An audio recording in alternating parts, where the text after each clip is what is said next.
আসসালামু আলাইকুম। আশা করি সবাই ভালো আছেন, আমরাও ভালো আছি। আমরা শুরু করব আজকে তৃতীয় এপিসোড, আমাদের এই পেজের তৃতীয় নাম্বার এপিসোড। আমাদের সাথে আছেন রমজান ভাই, তার পুরো নাম হচ্ছে মোহাম্মদ রমজান আলী। তার সাথে একটা ঘটে যাওয়া ঘটনা আজকে বলবে। সে মাদ্রাসায় থাকতে তার সাথে ঘটে গিয়েছিল। যাই হোক, আমরা সরাসরি রমজান ভাইয়ের কাছে চলে যাই। আমার যখন মনে করেন যে পরিচয়। আসসালামু আলাইকুম, আমার নাম হয়েছে মোহাম্মদ রমজান আলী। আমি মাদ্রাসার ছাত্র। তো ওই সময় আমার জীবনে বাস্তব একটা ঘটে যাওয়া কাহিনী নিয়ে আপনাদের সামনে হাজির হয়েছি। তো আমি যখন 5-7 বছর বয়স হয়েছে তখন আমারে মাদ্রাসায় ভর্তি করা দিয়েছে। তো আমাদের মাদ্রাসাটা হয়েছে আপনার একদম হাওড়ের মাঝখানে। হাওড়ের মাঝখানে বলতে গেলে কি, আপনার হাওড়ের সাইডে দিয়া একটা রোড গেছে, তার ওই মাঝখানে হাইওয়েতে অনেকটা ভিতরে আমাদের মাদ্রাসাটা। মাদ্রাসাটা কোথায় বলা যাবে? মাদ্রাসাটা হচ্ছে ওই নরসন্দী শিবপুর কুন্দারপাড়া, ঠিক আছে? যারা ওদিকে থাকেন তারা অনেকেই চিনবেন, হাফিজিয়া মাদ্রাসা, ঠিক আছে? তো এই মাদ্রাসাটা আপনার বহুত পুরাতন, অনেক আগের মাদ্রাসা। তো এখানে এক সময় অনেক ছাত্রছাত্রী ছিল, পরে আমরা যখন ঢুকছি তখন কিছুটা অর্ধেক কমে গেছে, আর বর্তমানে এটা বন্ধ অবস্থায় আছে। এখনো বন্ধ আছে কিনা আমি সঠিক শিওর না, তবে হইলেও হইতে পারে। আমি ইদানিং আর এদিকে যাই না, আমি বর্তমানে আছি গাজীপুর। তো ওই মাদ্রাসায় যখন ভর্তি করাইছে তখন আমাদের বাড়ি থেকে মোটামুটি 2-3 কিলোমিটার মতো দূরে মাদ্রাসাটা। 2-3 কিলোমিটার দূরে। যখন পানির সিজন আসে তখন ওই মানে আমরা যে পথ দিয়ে হাইটা যাই, পথটা মোটামুটি একটু ফাঁস আছে, একটা ভ্যান গাড়ি যাওয়ার মতো, এত একটু বড় গ্রামের রাস্তা আর কি। তো ওইটা ডাইরেক্ট মাদ্রাসা থেকে গেছে, ওইটা মাদ্রাসার জন্যই শুধু ওই রাস্তাটা করা। আর হইছে পাশাপাশি যখন মানে পানি না থাকে ওই সময় সাইড দিয়ে আপনার ক্ষেত করে, ধান ক্ষেত করে, বা আপনার এই লাউটাল এগুলা কিন্তু পানি মানে ভিজা জায়গার মধ্যে এগুলো হয় বেশি, তো নামা জায়গার মধ্যে। তো আমরা ওই মাদ্রাসা যাইতাম, দলবাইতে যাইতাম, আমাদের এলাকাতে যারা যারা ছিল বন্ধু বান্ধব তাদেরকে নিয়ে যাইতাম। একলা কেউ যাইতো না, এরকম আর কি একটা অবস্থা। তো আমরা মাদ্রাসার ভর্তি হওয়ার পরে মাদ্রাসা পড়তেছি, পড়ার প্রায় 5-6 মাস পরে একটা ঘটনা ঘটছে, যে ঘটনাটা বলবেন আর কি। হ্যাঁ, এখন বলবো।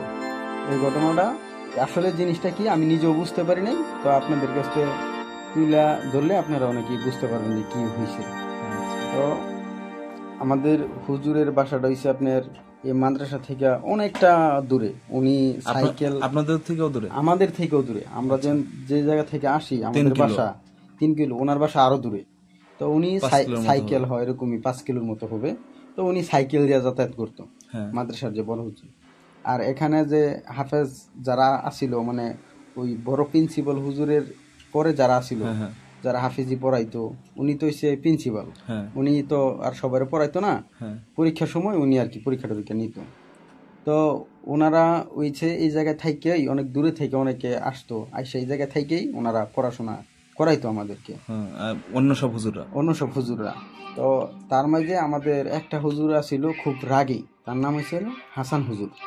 উনি একটু রাগী বলতে, উনি যখন ওনার মানে একটা পড়া না পারলে 2-3 বার জিজ্ঞাসা করার পরে যদি না পারে, তাহলে ওনার মাথা গরম হয়ে গেলে উনি ঝাড়ু পাইলে ঝাড়ু দিয়েই মারে, কিংবা ওনার হাতে যেটা থাকে উড়ে দিয়েই মারে, মানে আশেপাশে যা পায় উড়ে দিয়েই মারে। হ্যাঁ, ওনার হইছে এরকম মেজাজ গরম। তো ওই হুজুরের মূলত এই হুজুরের লোকই ঘটনাটা শুরু, আমরা আর কি আসছিলাম সাথে দেখছি। তো উনি একদিন রাত্র করে, ওনারা কিন্তু লজিং খায়, মানে পাশাপাশি যারা বাসা আছে, লজিং মানে আপনার ওনাদের কাছে অন্য সব বাসায় থেকে খাওয়ায়, বা উনি মাঝে মধ্যে ওনার বাড়ি থেকে পাঠায় দেয়, বা আমরা গিয়া খাবার নিয়ে আসি অনেক সময়। আর দাওয়াত টাওয়াত থাকলে উনি যায় খায় আর কি। তো একদিন রাত্র করে ওনার দাওয়াত পড়ছে। তো যে এলাকাটার দাওয়াত পড়ছে ওটা হচ্ছে আমাদেরকে একটু হালকা দূরে, কিন্তু পাশাপাশি মোটামুটি ধরতে গেলে। তো রাত্রে এক গ্রাম, মানে এই জায়গা থেকে পাশাপাশি এক গ্রামে। তো ওই জায়গাটার নাম হয়েছে বাউন্দি বা বাউন্দি কয় আর কি। ওই জায়গাটা, যে এলাকাটার দাওয়াত। আর আপনার আমরা মাদ্রাসা তো মাদ্রাসাতে হাইডা আমরা শিবপুর, মাদ্রাসা শিবপুর আর বাহন্দি। শিবপুর এই কুন্দারপাড়া ধরতে গেলে আপনারা সিলেটের যারা যারা যান, সিলেটের যে রোডটা, হ্যাঁ হাইওয়ে রোড, ওই রোডে থেকেই মোটামুটি পাশাপাশি, কিন্তু রাস্তা দিয়ে দিলে অনেকটা ভিতরে, 2-2.5 কিলোমিটার ভিতরে আর কি, ওই এক সোজা রাস্তা।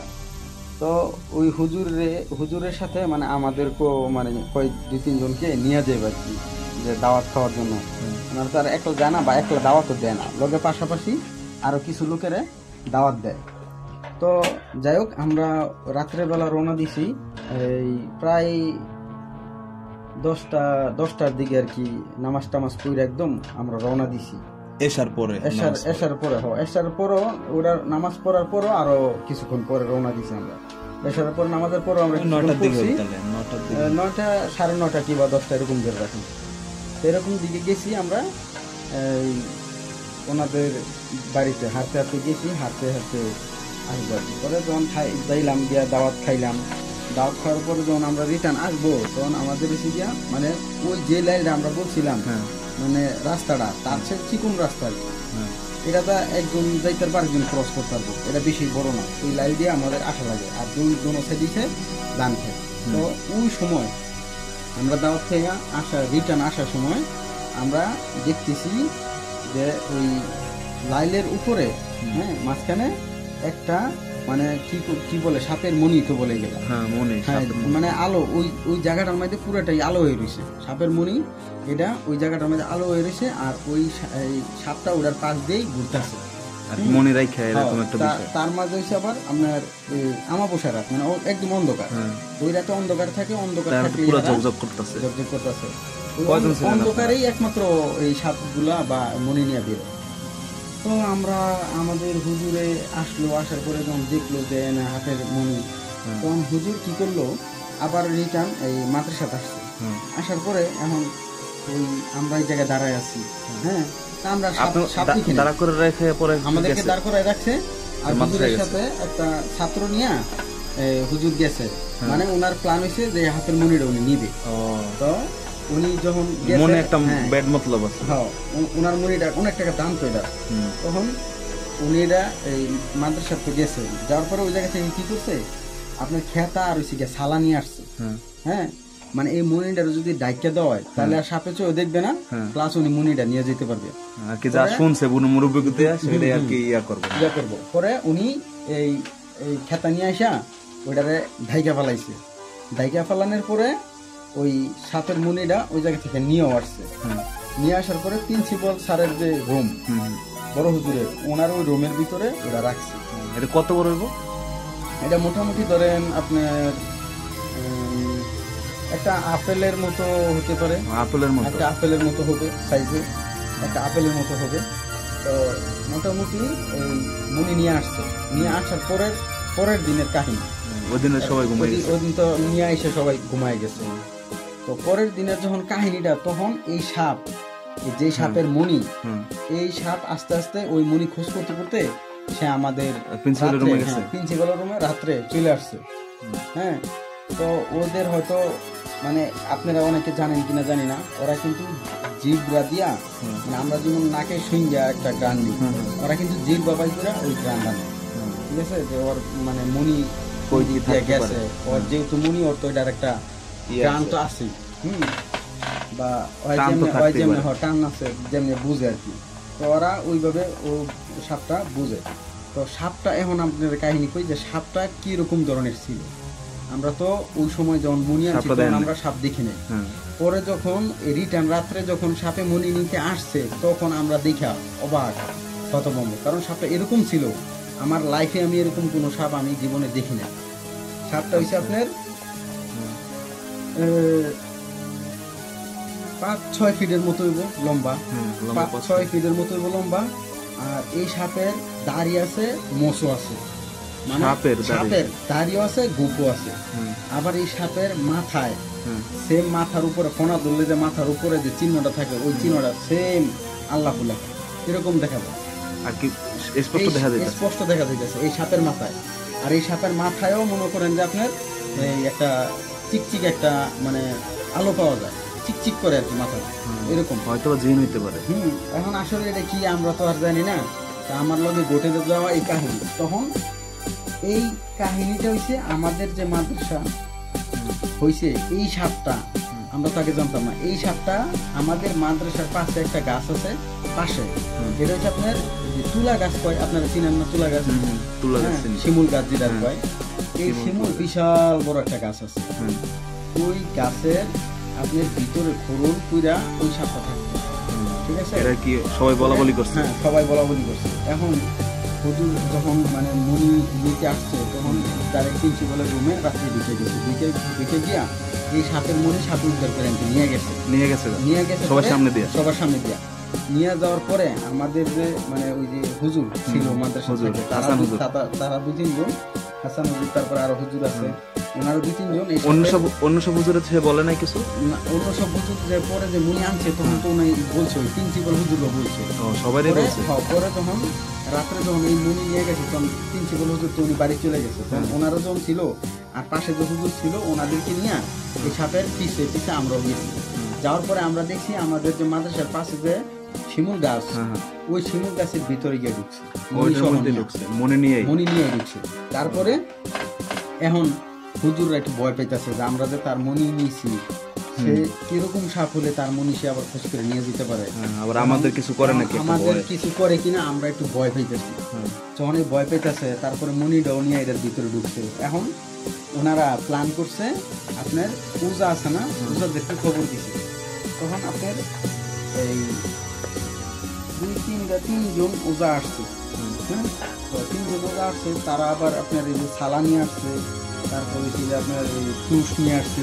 তুষ বুঝেন তো, ধানের যে ইয়েটা বলছি, তুষ ধান ভাঙানোর পরে যে তুষটা হয়, তুষ যে গরুরে খাওয়ায়, হ্যাঁ, এই তুষ গুলা নিয়ে আসছে ওনারা। আর হচ্ছে কুড়ি নিয়ে আসছে। তখন এই সাপের খোরলের ভিতরে ওই কুড়ি যখন ভিতরে দেয়, তখন কুড়ি কিন্তু সচরাচর সাপের মাথার উপরে গিয়ে বৈশা, তখন সাপটার টাইনা নিয়ে বের করে নিয়ে আসে।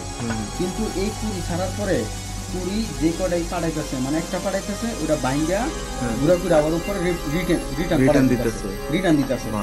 তখন সবচেয়ে বড় আর একটা কুড়ি আসছিল, এই কুড়িটা পাঠানোর পরে, হ্যাঁ, আর সেই ভিতরে তুলসী দিচ্ছে। দেওয়ার পরে ওই যে কুড়িটা ওটা মানে এটাও রিটার্ন করে পাঠাইছে, কিন্তু ওইটার ভিতরে সাপের 7টা বাচ্চা। কুড়ির ভিতরে না, ওই খোরলের ভিতরে সাপের 7টা বাচ্চা। বুঝলো কেমনে? বাচ্চাগুলো তো বের হয়েছে, সব বাইরে এসে বের হয়েছে বাচ্চা।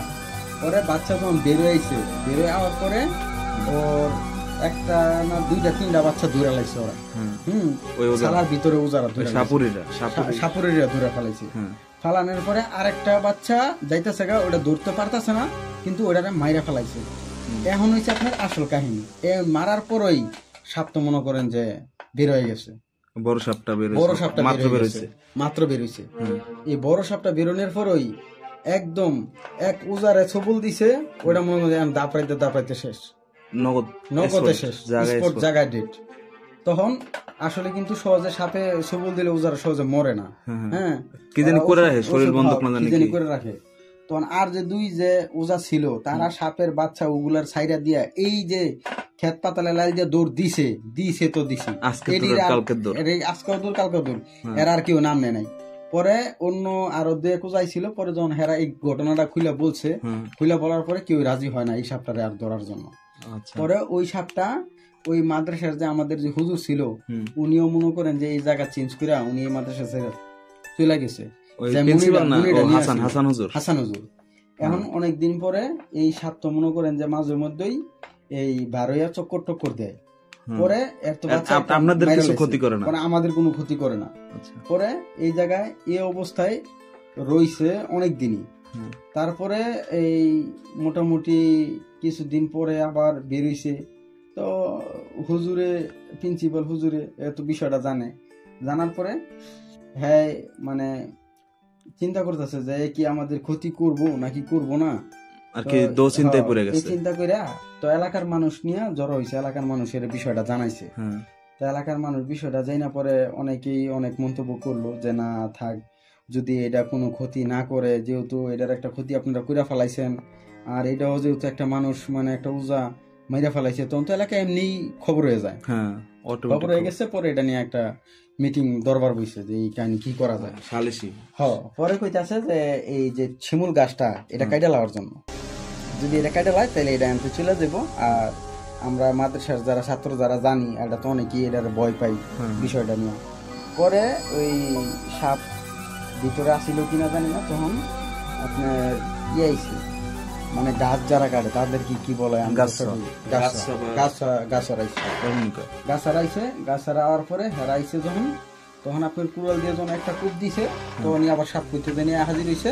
তখন হ্যাঁ করে মানে ফনা দুইরা সুপ দিতে যায়, কিন্তু সুপ দেয় না আর কি সবল দেয় না, আর কি সবল দিতে যায়, দেখায় ভয় দেখায়। আচ্ছা, ভয় দেখানোর পরে ওই গাছারা আর গাছ কাটে নাই, চলে আসছে। তারপরে আপনার অনেকদিন পরে এই মানে এটার ভিতরে আর কেউ যায় নাই, এটার ভিতরে কেউ কথাও বলে না, বা এটা গাছ কাটার জন্য কেউ কিছু আর বলে না, যে এটা যেমনি আছে এটা এমনি থাক। ওই সাপের বিষয়ে যা হয়ে গেছে। আর মাদ্রাসার ছাত্র গরু বলে দেন যে টেনশন ছাড়া যাতে পরে কেউ যাতে ওটার ক্ষতি না করে, ক্ষতি করবো না। তারপরে অনেকদিন আর আমরা এটা দেখি নাই, এই জায়গায় আর দেখি নাই। পরে আসে কিনা চলে গেছে তাও আর জানি না। তারপরে তো মাদ্রাসাতে চলে আসছে মোটামুটি। এই আসলে এই সাপের কাহিনী। তবে এই সাপটা ইচ্ছা করলে এ বড় হইতে পারে, আবার আপনার এক জায়গাতে লাভ দিয়ে আরেক জায়গায় অনেকটা দূরে যেতে পারে। সামনাসামনি দেখছি আমরা, সাপটা আমরা দেখছি, দেখার পরে এরকম একটা কাহিনী। এই ঘটনা তো আপনার ওই এলাকার অনেকেই জানে এই বিষয়টা, অনেকেই জানে। কেউ যদি তদন্ত করে তাহলে এই ঘটনা ওই জায়গায় গিয়ে যদি তদন্ত করে, তাহলে 2-4-5 জন যে গেলে অবশ্যই, যারা আগের লোক আছে যে গেলে অবশ্যই এখনো অনেকে এটা জানে, বিষয় করতে পারবে। মাদ্রাসার নামটা মনে আছে? মাদ্রাসার নাম তো কুন্দারপাড়া হাফিজিয়া মাদ্রাসা। এটা হাফিজিয়া মাদ্রাসাই খালি নামেই পরিচিত। আচ্ছা, বাগাবর ইউনিয়ন। আপনার কাছে শুনলাম আরো ঘটনা আছে, এগুলো তাহলে আমরা নেক্সট এপিসোডে দিব। হ্যাঁ ইনশাল্লাহ, নেক্সটে আরো ভালো কিছু কাহিনী আছে, আরো লম্বা কাহিনী আছে ইনশাল্লাহ, ওটা নেক্সটে নিয়ে আসবো। ওটা হচ্ছে ভূতের কাহিনী আছে। এটা তো সাপের কাহিনী, এটা তো আর আমরা বাস্তব কাহিনী যেটা, এটা ভূত না জিন এটা তো বোঝা যায় না, ভূত না জিন না অরিজিনালি সাপ ছিল, এটা আমরা এখনো কেউ বলতে পারতাছি না। এটা তো আমিও ধরতে পারতাছি না জিন ছিল না ভূত ছিল। এটা আমার গাইস যারা আছে তারাই আমার জানা মতে কে ছিল এটা। এটা মনে হয় জিনই ছিল আমার যতটুকু ধারণা। আর যারা শুনবে তারা বেশিরভাগ বলবো জিনই বলবো, কারণ এরকম সাপ হয় না তো, দাড়ি মোষ থাকে কোন সাপের। এটাই তো আশ্চর্য যে এই একটা সাপের আবার দাড়ি থাকে, মোষ থাকে, এটা জিনই হবে, মাথার মধ্যে এরকম লেখা আছে আল্লাহ।